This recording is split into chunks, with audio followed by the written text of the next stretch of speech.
We're good. Call the meeting back to order, and we're on to the Coastal Action Sherwood Lake Stewardship Committee. Blake and Gareth, the floor is yours. Thank you, Warden, councilors. I'm Garth Bangay. This is Blake McNeely with Coastal Action. I'm the chair of the committee, and it's a pleasure to come to you this morning to update you on what is a 5-year baseline study of Sherwood Lake. I'm not here today to ask for money. However, I did find this on the floor just outside the council chamber. So if one of you keeps their money loose in your pocket. Is it purple? I do, but I don't know how. I'll leave it here. It may not be any of this council. I'll find out how we're gonna make it right. And you know, somebody dropped it this morning, so, but we're not here asking for it. We're giving money this morning. There you go. Okay, That doesn't happen very often. so this is a 5-year baseline program. It's largely volunteer driven, as you know. And the results that Blake is going to share with you this morning, I think, are encouraging. However, I do want, in conclusion today, to make some points that I think are important in terms of Sherwood Lake and lakes generally in your municipality. So without further ado, I'll turn things over to Blake. Folks, as Gar said, my name is Blake McNeely. I'm the Watersheds and Water Quality Team Lead at Coastal Action. So what I'm going to start with today, I'm just going to give you a brief overview, just a quick refresher on the program. And then a little different than last year, we're going to go over some of the key parameters that we test for in the lake. I'm going to give you a little very brief rundown as to why they're important. And then just go over any exceedances we saw of certain guidelines for said parameters. So as Garth mentioned, this is a 5-year project. We're coming into our last year this summer for the Sherwood Lake sampling. As Garth mentioned, this is primarily run by a dedicated team of volunteers. All we really do is we order the bottles and we look at the data. All the hard work is done by Garth and his team. So looking first here as an overview of the 3 months of sampling plus our rainfall dependent sampling, which is a sample we take after a rainfall of over 25 millimeters of rain. We're going to start here with total phosphorus and total nitrogen. These are essential nutrients for aquatic plant life, such as algae. So when you start to see levels of phosphorus and nitrogen increasing, you tend to see an increase in plant life, algae, that kind of thing.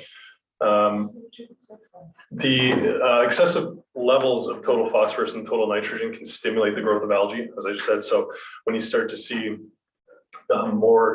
higher levels of nitrogen and phosphorus going into the lake, we may see increased levels of phosphorus, algae, and other plant life.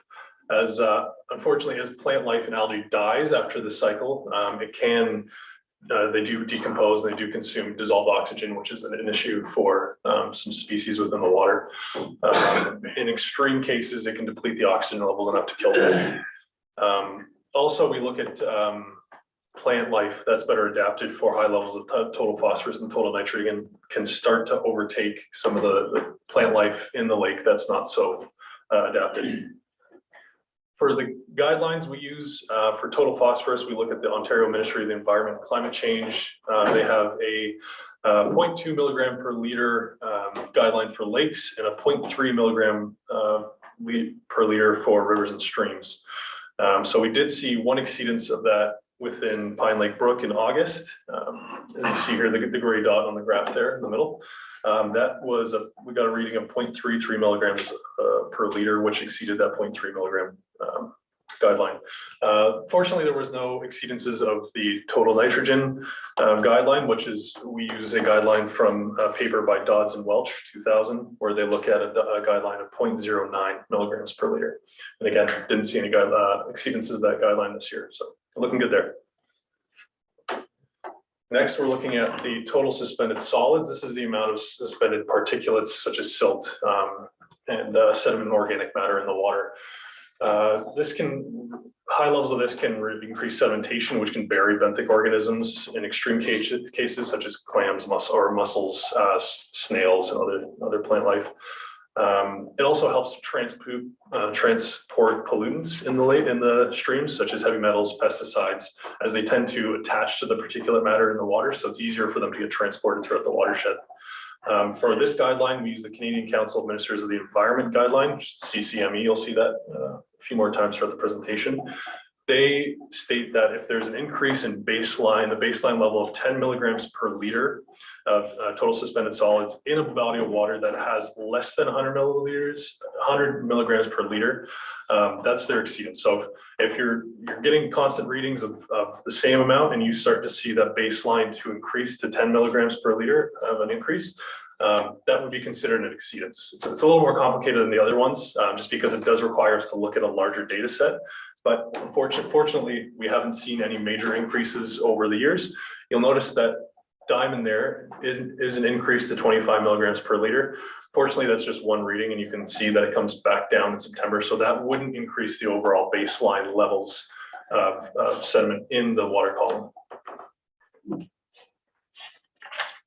Next is E. coli. I feel like everybody knows a little bit about E. coli in one way or another. This is something we've been monitoring over and over every year. Exposure to high levels of E. coli can cause gastrointestinal illnesses in people, especially those with weakened immune systems. It's very harmful for sensitive species like fish and amphibians, damages their gills, stunts their growth and their reproductive rates, and can cause death in severe cases. The guideline we use is by Health Canada, which they have 2 levels for their recreational contact. The first guideline is 400 CFU per 100 milliliters, and a CFU means colony forming units. It's just the unit that they use to measure. And then the secondary is 10,000 colony forming units per 100 milliliters. We didn't see many exceedances. The only exceedance we did see was during a rainfall dependent sample. So that's again after 25 millimeters of rain. We tend to see more flushing from the surrounding environment getting into the stream, and that was in Brook, which we saw 550 colony forming units, which just exceeds the primary guideline. And we're not getting anywhere close to that secondary one of 10,000. So there's something there. It could be just there's a higher concentration of animal scat in the area, but luckily no major exceedances in the lake. Next, we're going to be looking at water temperature. So this is just the surface reading that we take with our probe at the very surface. The higher the water temperatures, we tend to see lower amounts of dissolved oxygen. Certain species of fish and invertebrates have specific temperature ranges that are optimal for their growth. Most of the species in Sherwood Lake are cold water fish, so they prefer colder waters. Higher water temperatures increase metabolism in aquatic species, which increases the demand for dissolved oxygen in food. So higher temperatures, they're going to be looking for more food. They need more oxygen. Many species in Nova Scotia do require that cold water for spawning and reproduction. The guideline we use is by the Nova Scotia Salmon Association, which is a 20 degree Celsius. So anything above that is going to start to have some impacts on aquatic species. The exceedances we saw this year were in lakes 2 and 4 in June, all lake sites in August, which was around 24 degrees. And again, keeping in mind, this is the surface level, so we don't usually see a lot of fish at the surface, but this is just something we need to discuss. Sherwood River in June was a temperature of 21.3 in all river sites, but Pine Lake Brook in August, and those were around 22.5 degrees. So we are seeing exceedances, but nothing too concerning. And again, these are surface readings, so not a ton of concerning readings there. Now looking at pH. So pH is the acidity of water, which can have an impact based on the impact on the species in the lake. Based, if it's too high, it would be considered alkaline. If it's too low, it would be considered acidic.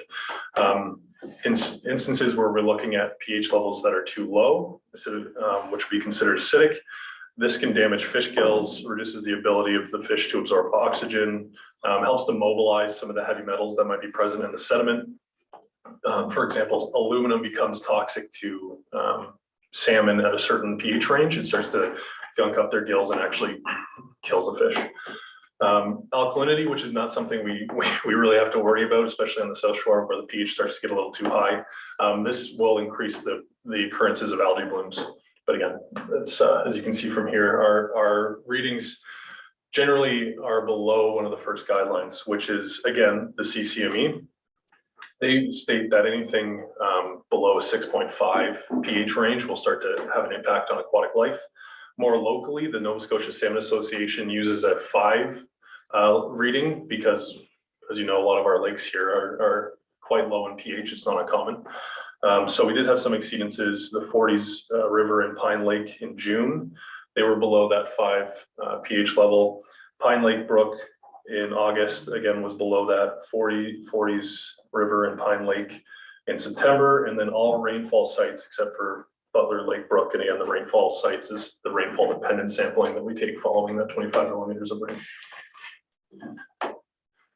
Now looking at dissolved oxygen, this is another one we take at the surface level with our probe. This is the availability of oxygen for species within the water. Lower levels can have an impact on respiration. Fish can suffocate at extreme low levels. The lower the pH, the dissolved oxygen levels, it's going to have an impact on growth. So the lower the level, the more stunted the fish will be in its growth. Also lowers habitat quality. You're not going to find a lot of fish in areas that have low dissolved oxygen. It also has an impact on the nutrient cycling of the lake. So lower dissolved oxygen means the slowing of nutrient cycling in the lake. The guideline we use is by the CCME, which is 6.5 milligrams per liter. Anything less than that, they state that it's going to start having a severe impact on any aquatic species within that area of water. Exceedances we saw this year were in Zwicker Brook in August of 3.42, which is quite low. And again, in September, which was a little bit higher, 5.67. Pine Lake Brook had an exceedance in August of 4.92, and again in September of 5.65. The next reading we look at is total dissolved solids. This is the amount of dissolved solids, including salts and minerals that are present in the water. Higher levels tend to reduce dissolved oxygen and changes the water chemistry. So it affects the ability for fish species to regulate their internal pH levels, which can disrupt their metabolic processes. Again, that means they require more oxygen and more food. There's no official guidelines for this. We use a paper by Hinch and Underwood from 1985, where they found pristine lakes in Nova Scotia to have an average of 20 milligrams per liter. Again, this is just what they found. Pristine lakes, it's not a hard guideline by any means.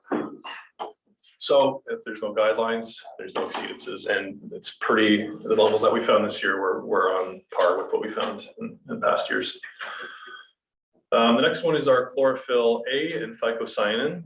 So this is the probe that was provided to us by Modal and MLC. This measures chlorophyll, which is the pigment that plant species algae use to within their cells, and then phycocyanin, which is a pigment found in blue-green algae. So this is a direct way for us to measure the amount of algae in the water and blue-green algae.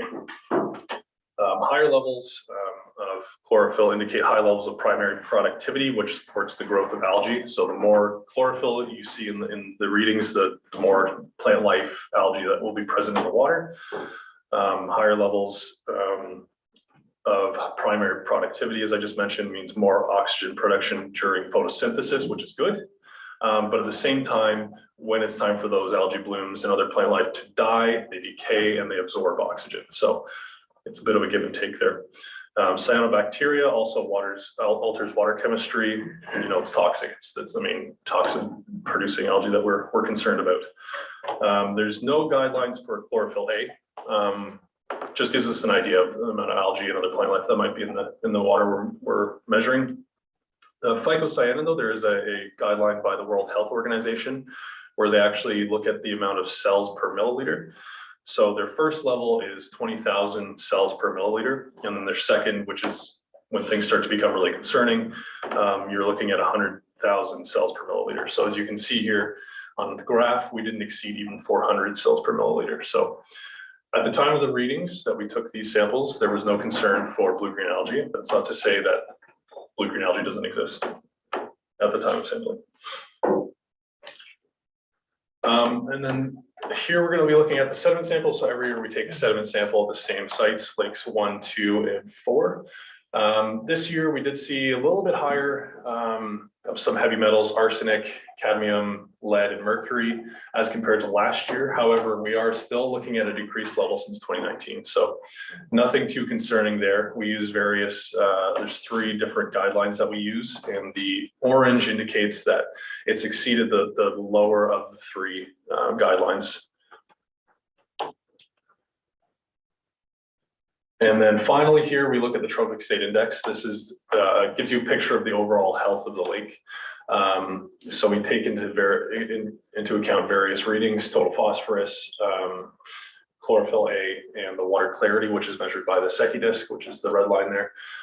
This year, where the lake is oligotrophic, which means that it is a low productive lake, which is a good thing. So productivity in the lake, I think we had this discussion last year, for those who remember, it's the amount of plant life and the how vulnerable the lake is to algae blooms. So we actually want a lower number.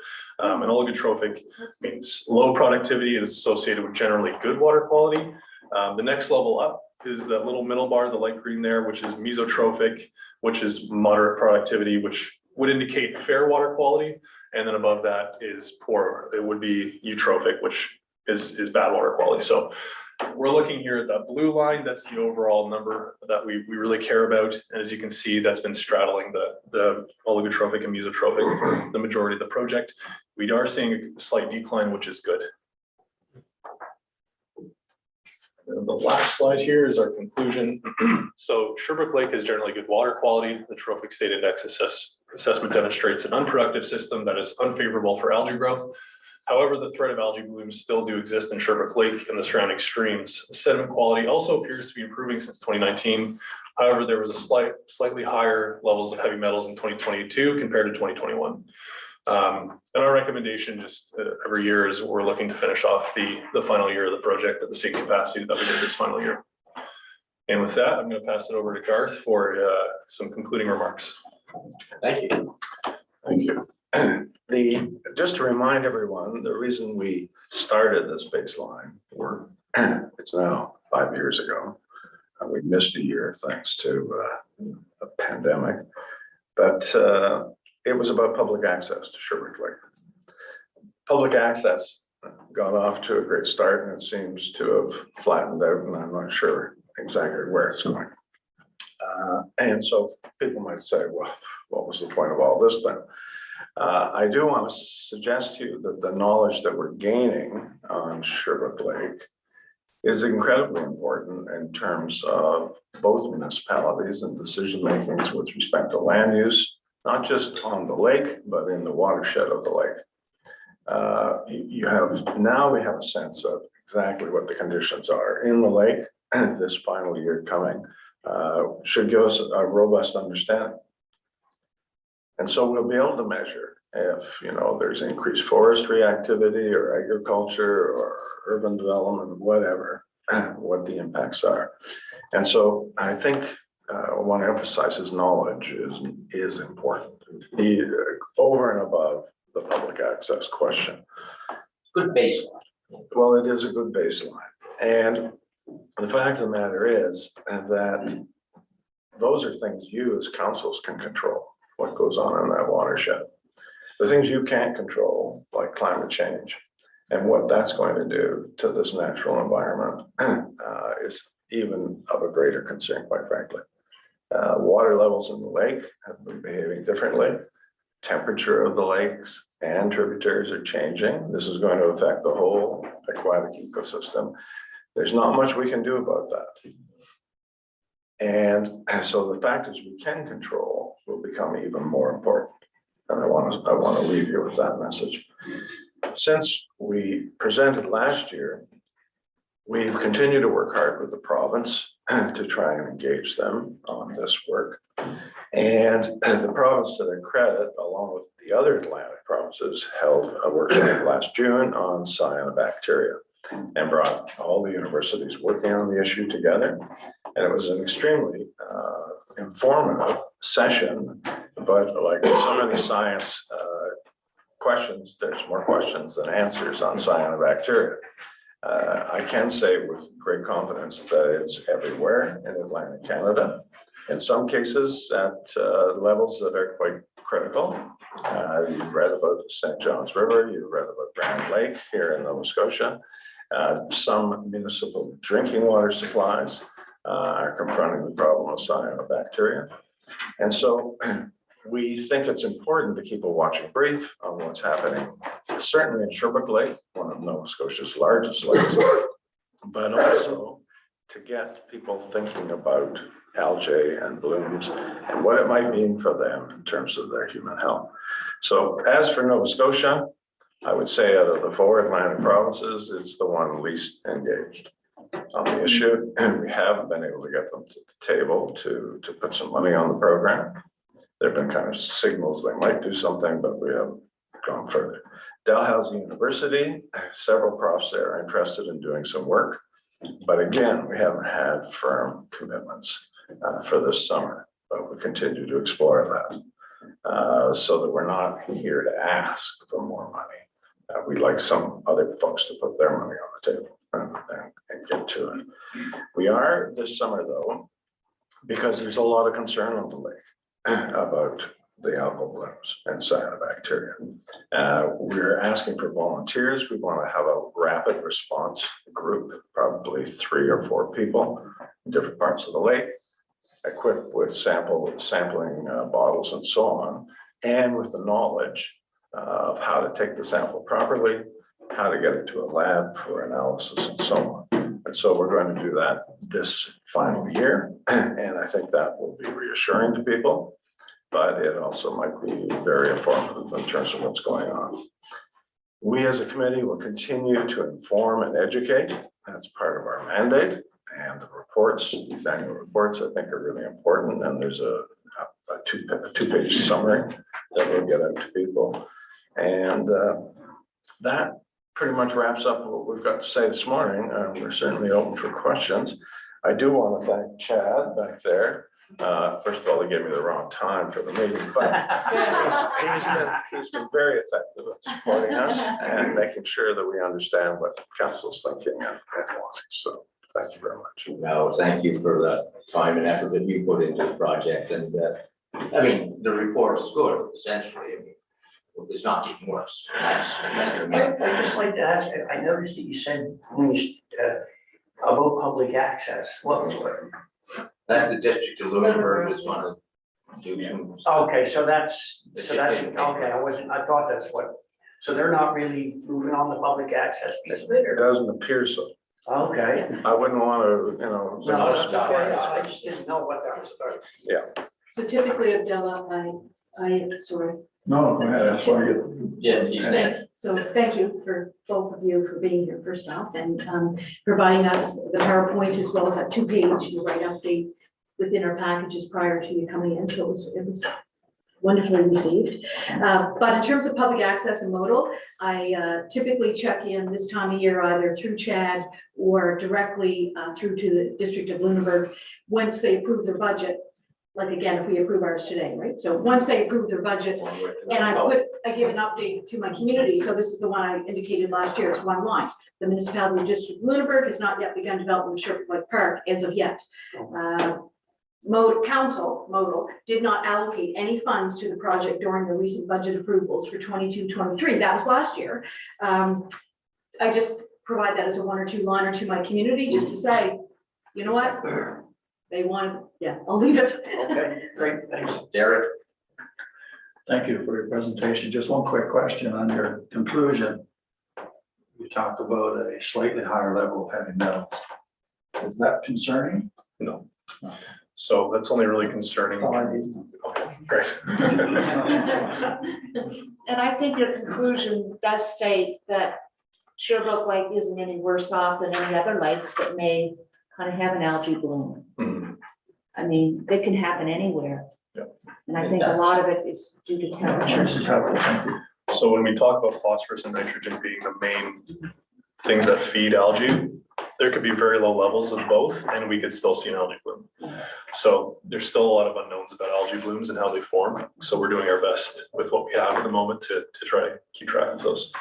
Okay, thank you. Anyone else, any questions? If I can just add to that, and part of our education program is to talk to folks who, there are lots of people who build cottages, figure immediately they have to have a lawn. And, you know, gee, if it's a lawn, it's gotta be green. And so on goes the fertilizer. So while the lake is in a nutrient state that is quite desirable, if folks start growing lawns, adding fertilizer, it just will exacerbate the problem. So I think that's what I was trying to say, that there are things we can control.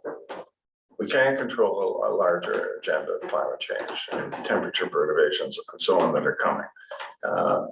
But we can control these other things, and we need to. Like, it's not, okay, everything's great, let's sit back and relax. That's not the message we want to leave you with. We want councils to think about land use decisions that are made that might affect the runoff that goes into that lake.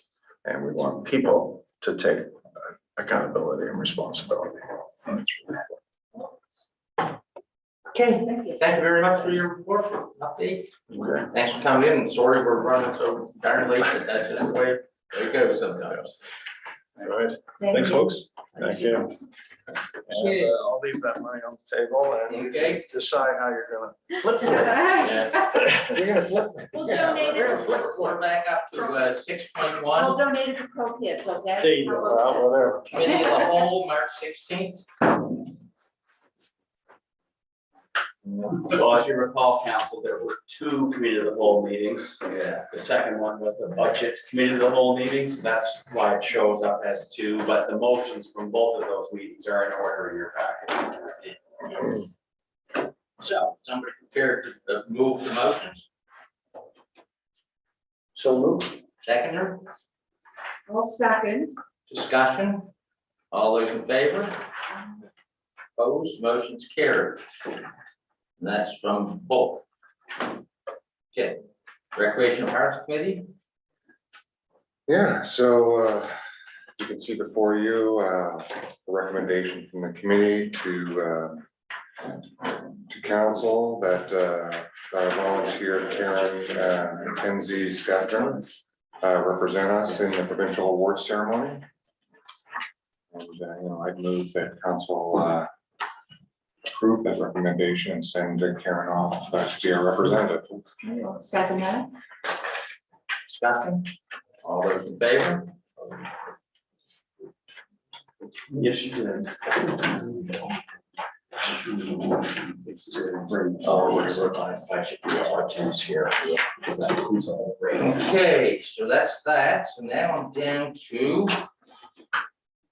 first notice amendment to policy P09, remuneration warden, deputy warden council, which is for March 16th motion of committee of the whole. Because I already do that one on that last. No, you didn't. No, this also requires council. Somebody prepared to move? So moved. Seconder, Second. discussion. All those in favor? Opposed, motion is carried. Okay, We snuck in the indigenous games, the draft of the policy. oh, yeah. Yes, 8.2, draft indigenous games policy. Well, we can already discuss that as well. You had, this is the, this was the direction to come back with the policy for consideration. Well, does anybody have any questions? Jen, you want to speak to it, or Yeah, pretty much. only if you have to? You have to. Come on up. Come on up then. Speak up. Oh, you found my $10. Whose money it is, Does anyone have any questions? That we tried to capture what was in the last policy that council approved and based it on the Indigenous games as best as I Does could. anybody get questions? Somebody want to move to we adopt the policy? So Discussion, I'll put this in favor. Opposed, motion, you did a good job.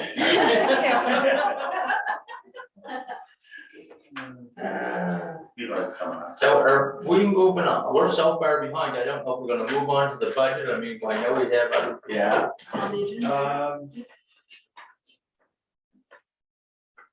Okay, come on up. Which one? That'd be you, Ken. That's your budget, fella. Budget. That'd be the budget I think man. that's me. Budget. The money guy. All right. So good morning, council. What I have for you today is a request for decision Yes.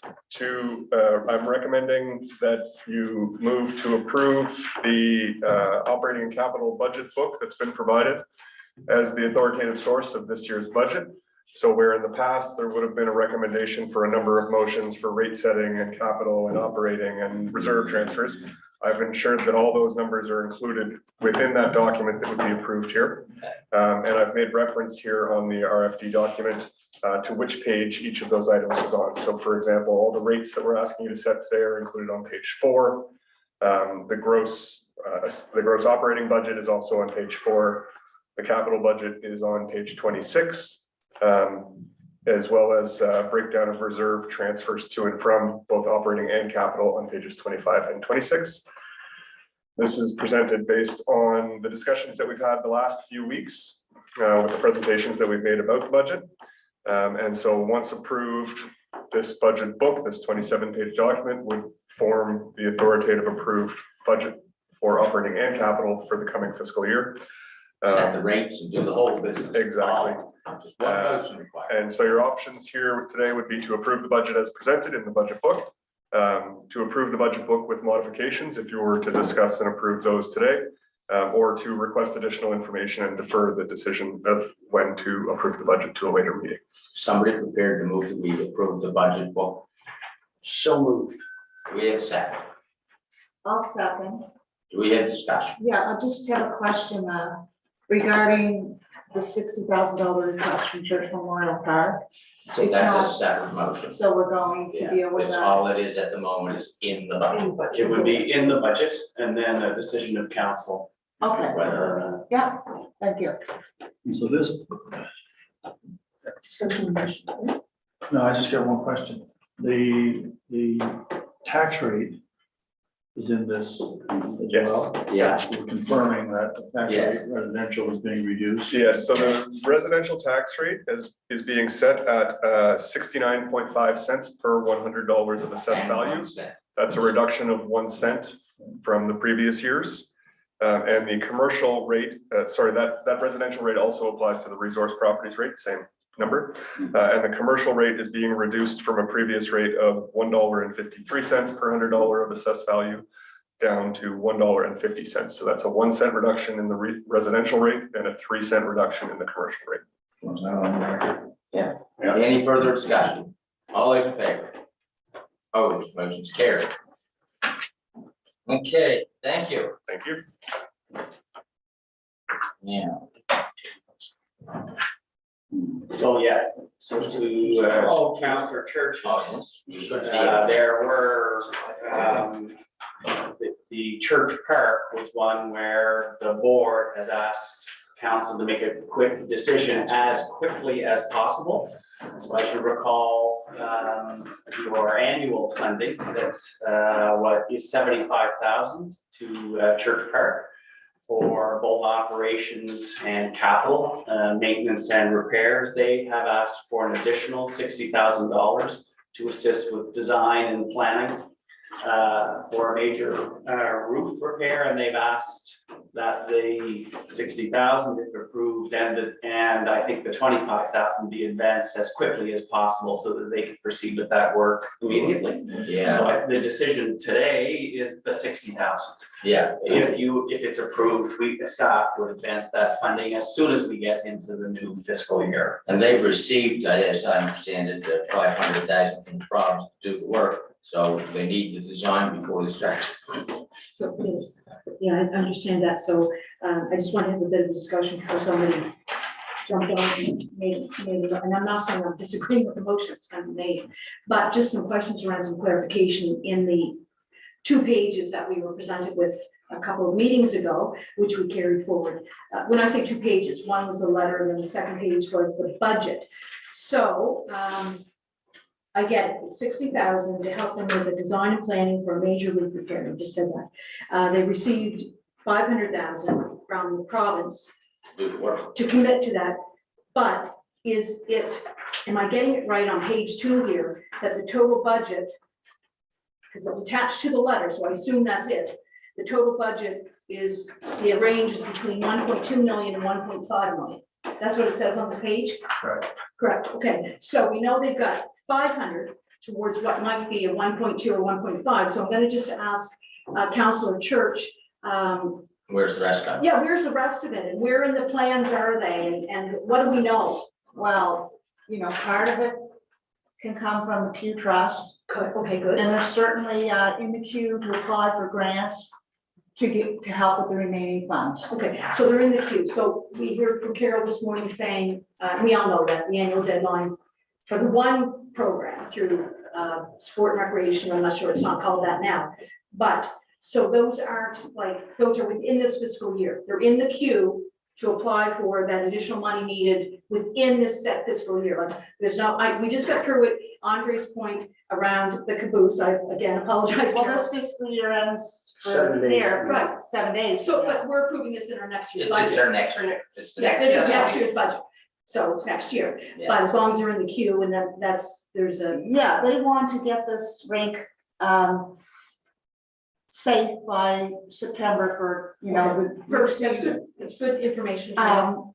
And, you know, they're not positive how much it will cost to repair that. Well, that's what our money for the design. That is what the, We because they can have tell to the do, Okay, you know, they're just trying to do their due diligence and they have to complete the structural analysis on Yeah. these beams and then get it costed. sure, perfect, and that, I understand, that's what our 60,000 would help them do, arrive at that final figure. And, you know, they had put in money for the province and they got 500,000 for this fiscal year. And Good. would they apply next year for money? Probably, yes. Oh, yes. And, you know, Yeah. they're looking. Yeah, the province on The record is design, supportive of rates, design work absolutely. will help them. And it didn't, that 500,000, I don't believe came from the specific roof fund, so it came from a different source, so Yeah. yes, they are obviously looking for money to, Yeah. you know, pay for the repairs. Exactly. Another question I have, and it's probably in the letter, remind me again what the company is, who's the company doing this work? It was WRD, oh It's God, probably in the letter, it's probably in the letter. it is. Yeah, so I know, again, I'm not an engineer, I'm not a Uh-huh. structural construction expert. How, if it's fair to ask, because there was, if I remember, pre-structural review work done by an engineering company, Able Engineering, I think, a few years ago, is that correct? If it's fair to ask Able Engineering from here, I think we There received, have been reports. pardon? There have been were reports by several firms over the last 20 years. Okay, yeah, so this isn't new in terms of this. No, this Identify specific concern. company is good at, I guess, doing the analysis on wood structures. Sure, okay, fair, I mean, they're the expert in that, yeah, fair. and we hope that it will give us the correct information to fix the problem. Excellent, very good, I hope so I too. mean, Yeah, you know, in long term, who knows? I mean, it's only an estimate at this point. If that repairs came in to be 3.5 million, maybe they'd have to, you know, rethink, but the point is, we have to keep the rink running. absolutely. Even if there were plans down the road to build a new rink or, You you still know, need it for now. Absolutely. It's for very now, important it's needed. Not to have this And they haven't cease really, operations, absolutely. yeah, and they haven't begun that Yeah. other Yeah. phase, if they will. I know, you know, I mean, as I say now, there were people out in the community that thought we need a new rink and not spend any more money on this one. But really, we need that sort of long-term planning, and maybe when we do our growth strategy for the municipality, we may include recreation facilities Yeah. with that. Right, It's a good timing. The timing wasn't right now to continue that, down that road. They have to do their due diligence and do the immediate repair. Just a couple more on that one, because it's still the same thread of discussion. So, yeah, I think that we probably all heard from people in our communities, users of the facility. And I have been able to say to anyone that asks me that I've noticed around the table in the last 6 months, a year, reference to the fact that we are very proud of Church Memorial Park, and it is our recreation facility. That term, I hope I'm not misrepresenting you, but I've heard that language, and I am supportive of our health center, the rink as municipal infrastructure.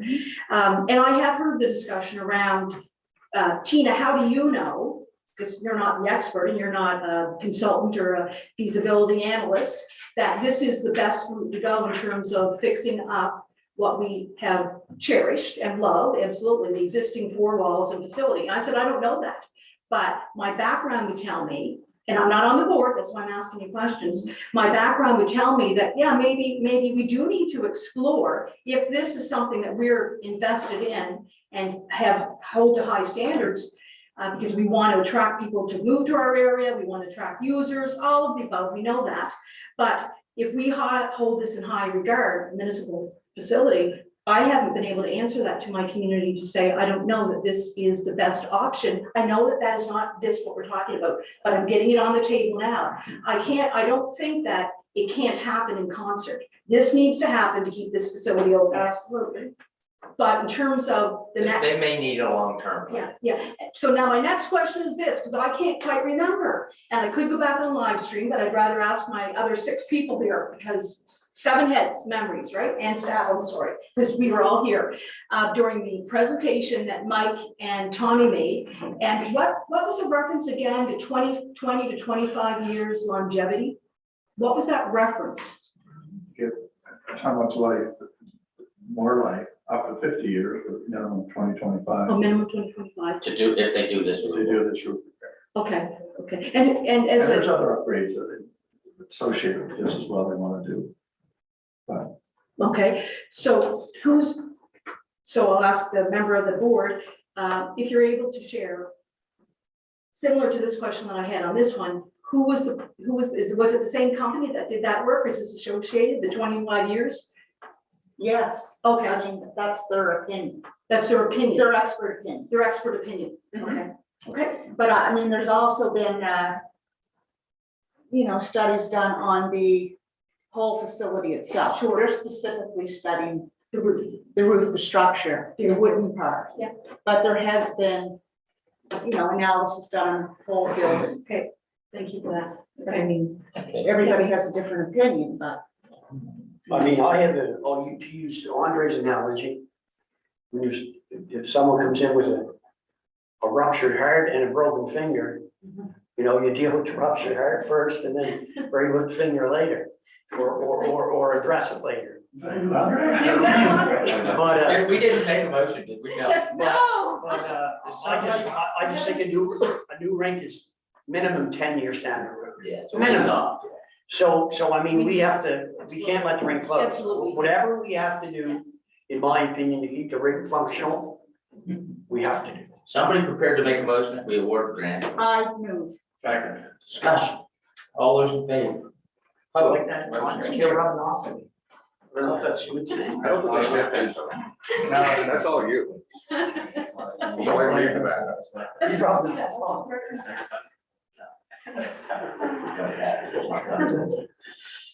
Okay, so I'm on to Rum Runners Lane Development. Who's the people with that? Emily. You can see that part. Okay. So staff are looking for direction to prepare a draft development agreement and hold a public information meeting. We got an application by CKM Engineering on behalf of RW Developments. The proposed development is for 11 dwelling units, in addition to the existing 5 dwelling units on the lot right now. They've got a 24-acre property. It's on Barkhouse Road in Martins Point. It's a barreling condo idea, and they have a private driveway access known as Rum Runners Lane. Right now, the property is in the mixed-use zone, which allows for 1 to 4 dwelling units by development permit, 5 to 11 by site plan, and 12 or more by development agreement. So the total 16 is why we're here today looking for a development agreement. I've included the cover letter in the application. Those just outline the details of the proposed development. You can see what building design might look like, but it's very preliminary right now. They intend to do on-site wells for each unit and their own septic systems, and they have existing infrastructure right now, as there's 5 dwelling units on the lot. So if the file proceeds, the next steps are for staff to review the submitted documents against the municipal planning strategy policies, and then prepare the draft development agreement. Staff are recommending option 1 is to direct staff to prepare a draft development agreement and hold a public information meeting. Makes sense to me. Motion to direct staff to prepare a draft development agreement and hold a public information meeting. That's my motion. We got a seconder to that? Okay. I have a question. Okay, The initial approval they received, Yeah, there's no approval, like there's 16 beer land. so it's all one property. They came in, I think, starting in like 2005, got their development permit and a building permit for their first single unit dwelling. They then came in a couple other times and got their The permits. initial plan was for 16, though, was it not? I obviously wasn't here in Oh, okay, 2005, I thought but this was saying that there's 11 they, beer land units yeah. that are on the initial plan. we were still in school, which was actually fun. And I'm not an expert So on they- beer land condos. Yeah, so they basically have a condo corporation Yes. and they anticipated to do 16 units. For each unit, it Yeah, depends so on, this was the original proposal. Yeah. Basically, but they have to come to you for permission. because Exactly. You're getting up to that limit. exactly. You made a motion, didn't I did. you? And you seconded it. Yeah. Any further discussion on the motion? All those in favor? Opposed, motion's carried. Thank you, Emily. Thank you. Thank you.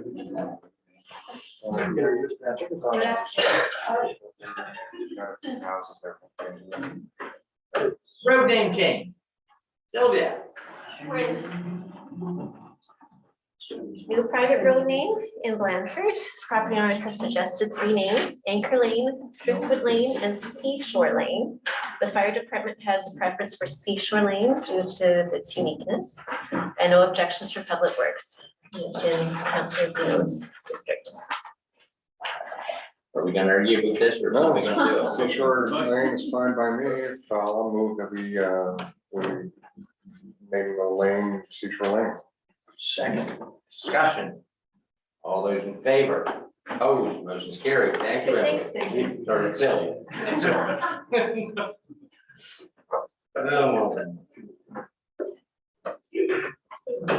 Okay, district grants. Yeah, I think they're both from my district. All I can tell you is that I approve of both of them. You need someone to move it? Yes, I do on my live. Discussion, all those in favor, opposed, motion's carried. Now, On the district grants, people have another week to. as long as they have them into this office by the end of March. Just want to make that clear. You should have. I don't. I still have a little bit I'm It ready was for. supposed to have come in last week. Okay, there is one, I think that's. Has it? No. I'll follow up, just said on that. So I just want to make sure. that- The deadline for application is the end of the fiscal year, which Yeah, is, Chad, if you can go talk to Tammy Ann, and if she hasn't, so they got a couple days and that's it. Anyway, Okay, just use up the balance in mind. okay, 11.4, request for decision for information, finance, and information service, temporary borrower resolution and pre-approval of the venture issue. Okay, so what I have for you this time is a request for decision relating to the upcoming spring debenture issuance for borrowing to finish the financing loop on a couple projects that were completed within the last year. Those projects were the sewer lift station panel upgrades and generators, which was part of the capital budget in both the 2019-20 fiscal year as well as the 2020-21. As well as the purchase of a compactor for the landfill, which was completed from the 22-23 budget. Which is out there and being used. It is out there and being used, and from what I understand, it's an excellent addition to the machinery and the team out there. It's not paid. Well, we paid for it, but it was budgeted to be funded through debt. And debt servicing or the debenture issuance has happened twice per year, so in the spring and in the fall of each year. We paid cash and now we gotta borrow the money to pay ourselves back. So essentially, it's come out of our operating surplus currently, and then once we go through the debenture process, we will replenish the funding from that source. What's our interest rate on it? That's paying for it. On the debentures, So the temporary borrowing resolution, I'm sorry, no, the resolution for pre-approval of debenture issuance subject to interest rate stipulates the term. So the total borrowing will be 1,633,851 for a term not to exceed 15 years. And it will be borrowed at a rate not to exceed an average interest rate of 6%, 6.0%. We won't know the exact interest rate until the debentures have been issued. But the pre-approval sets a maximum rate that we approve borrowing. What do we want to do, people? I think we need to do. Well, obviously, we already have their I'll second. discussion. All those in favor? Opposed, motion's carried. Thank you. Thank you. Big baby. Okay, request for decision, Town of Mahone Bay intermunicipal agreement, and that's just a request to extend the time. So staff got a little more time to work on it.